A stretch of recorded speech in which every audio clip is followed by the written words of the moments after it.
Assalamualaikum warahmatullahi wabarakatuh. Perkenalkan, nama saya Abdul Latif Al-Kautsar dari kelompok 3 dengan nomor NPM 101211215. Dan juga ada rekan saya. Assalamualaikum warahmatullahi wabarakatuh. Perkenalkan, nama saya Susilawati dari kelompok 3 dengan nomor NPM 101211213.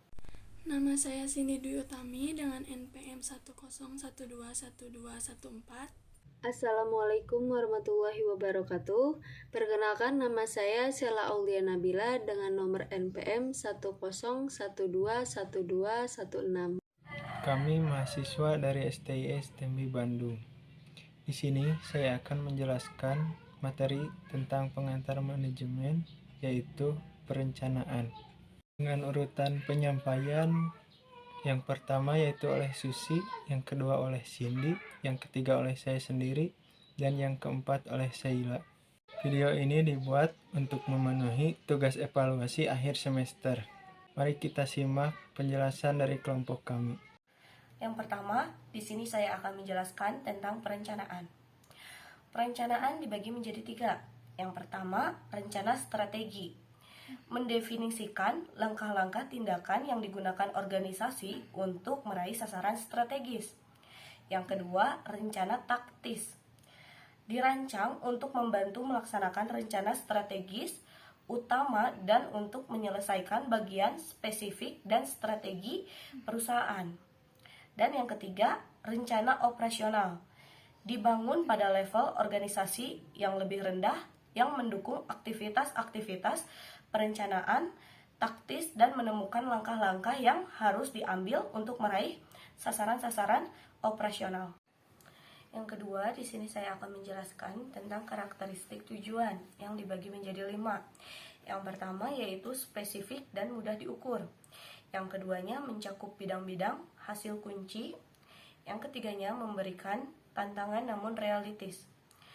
Yang keempat, ada pembatasan periode waktu. Yang kelima, ada keterkaitan dengan imbalan. Yang ketiga, di sini saya akan menjelaskan tentang perencanaan. Perencanaan adalah suatu fungsi dasar manajerial yang meliputi yang pertama itu mendefinisikan tujuan dari suatu organisasi. Yang kedua, menetapkan strategi keseluruhan untuk mencapai tujuan-tujuan tersebut. Yang ketiganya, membangun suatu tantangan yang komprehensif dari rencana untuk mengintegrasi dan mengkoordinasi kerja organisasi. Yang keempat, metode perencanaan. Management by Objectivities atau MBO. Metode di mana manajer dan karyawan menentukan tujuan bagi setiap departemen, proyek, dan orang menggunakannya untuk mengawasi pencapaian kinerja. 4 aktivitas utama yang diperlukan MBO. Yang pertama, menentukan tujuan. Yang kedua, membangun rencana tindakan. Yang ketiganya, evaluasi kemajuan. Yang keempatnya, penilaian kinerja menyeluruh. Yang kelima, model perencanaan. Model perencanaan dibagi menjadi 3 bagian. Yang pertama, rencana sekali pakai. Rencana ini dikembangkan untuk meraih tujuan yang besar kemungkinannya tidak akan berulang di masa depan. Yang kedua, rencana baku. Rencana yang digunakan untuk menyediakan pedoman bagi tugas yang dikerjakan secara berulang. Yang ketiganya, rencana kontingensi. Rencana perusahaan terhadap masalah darurat, kemunduran, dan kondisi yang tidak diharapkan. Hierarki perencanaan rencana operasional dibagi menjadi 2. Yang pertama ada single as plan, yaitu perencanaan yang dikembangkan untuk menyelesaikan suatu tujuan yang sangat spesifik dan tidak digunakan lagi setelah tujuan yang dimaksud diselesaikan. Yang kedua ada standing plan, yaitu pendekatan atau rencana yang dilakukan untuk menangani situasi yang sedang dihadapi atau diperkirakan. Rencana operasional single as plan. Programnya berisi sekumpulan kegiatan yang memperlihatkan adanya 1. Rangkaian langkah kegiatan yang diperlukan untuk mencapai tujuan. 2. Unit organisasi atau personel penanggung jawab. 3. Urutan dan waktu untuk setiap kegiatan. Lalu proyeknya berisi bagian kecil dari program yang lingkup kerjanya sangat khusus dan waktunya cukup banyak. Untuk anggarannya, sumber dana yang digunakan Rencana operasional standing plan, uraian kegiatan yang berulang untuk menghadapi situasi yang relatif tidak berbeda. Adapun kebijakannya berisi pedoman umum dalam pengambilan keputusan yang menetapkan apa yang boleh dan apa yang tidak boleh dilakukan oleh pemimpin atau karyawan. Manfaatnya, pertama, meningkatkan efektivitas organisasi, yang kedua, mengungkapkan personal value, yang ketiga, mengurangi konflik yang terjadi. Standar prosedur atau SOP-nya, proses kerja yang merupakan rincian kebijakan. Adapun aturannya, yaitu pernyataan yang menjelaskan suatu tindakan spesifik yang harus atau dilarang dilakukan dalam suatu kondisi tertentu. Hierarki perencanaan dibagi menjadi dua. Yang pertama, rencana strategis, yang kedua, rencana operasional. Rencana strategis yaitu mempertemukan organisasi dengan tujuan yang telah ditetapkan organisasi dalam rangka mengimplementasikan misi perusahaan. Nah, rencana operasional yaitu rencana detail yang menjabarkan bagaimana rencana strategis direalisasikan ke dalam pelaksanaan pekerjaan sehari-hari. Perencanaan teknik dan alat bantu perencanaan. A. Peramalan.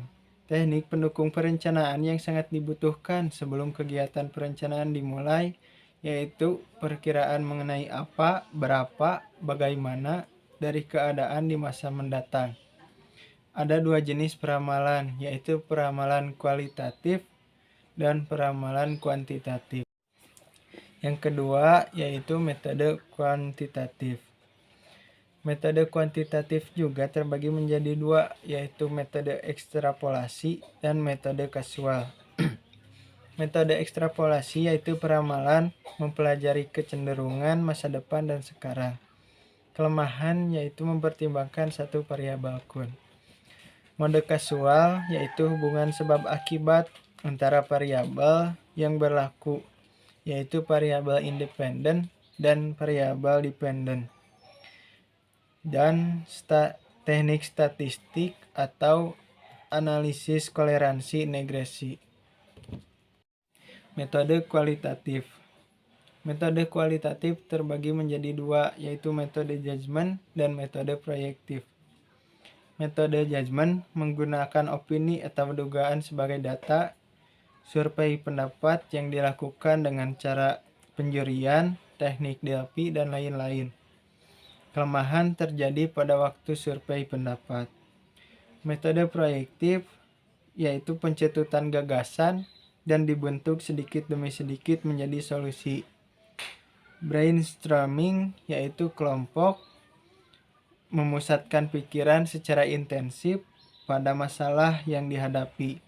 Gagasan dilontarkan secara cepat sebanyak-banyaknya tanpa diskusi dan kritik, dan membutuhkan keahlian dalam berbagai bidang. Perencanaan teknik dan alat bantu perencanaan. B. Perencanaan proyek. Diagram network yaitu menjelaskan kegiatan dari proyek serta hubungan ketergantungan antar kegiatan. Gantt chart, gambaran jadwal kegiatan di dalam suatu proyek atau milestone scheduling. Yang ketiga yaitu CPM, Critical Path Method, dan PERT, Program Evaluation and Review Technique, metode yang menjelaskan urutan kerja yang paling kritis atau peluang yang diperhatikan dalam suatu proyek. Proses perencanaan mengalami perubahan. Secara tradisional, strategi dan perencanaan telah menjadi perhatian utama para manajer puncak. Namun, pada organisasi pembelajaran, para manajer tidak lagi mengendalikan proses perencanaan, tetapi setiap orang terlibat di dalamnya.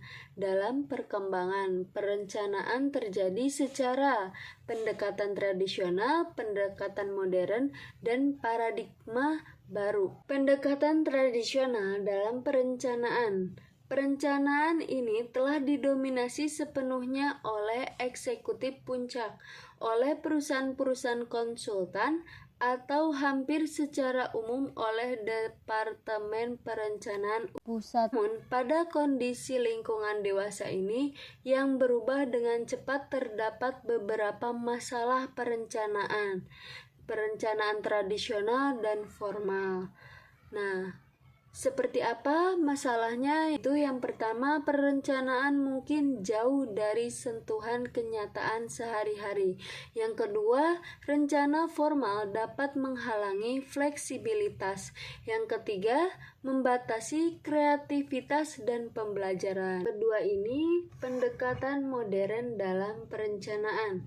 Untuk mengatasi beberapa masalah yang muncul dalam perencanaan tradisional, para manajer mengusahakan sejumlah pendekatan baru sejalan dengan pergerakan perusahaan menuju organisasi pembelajaran.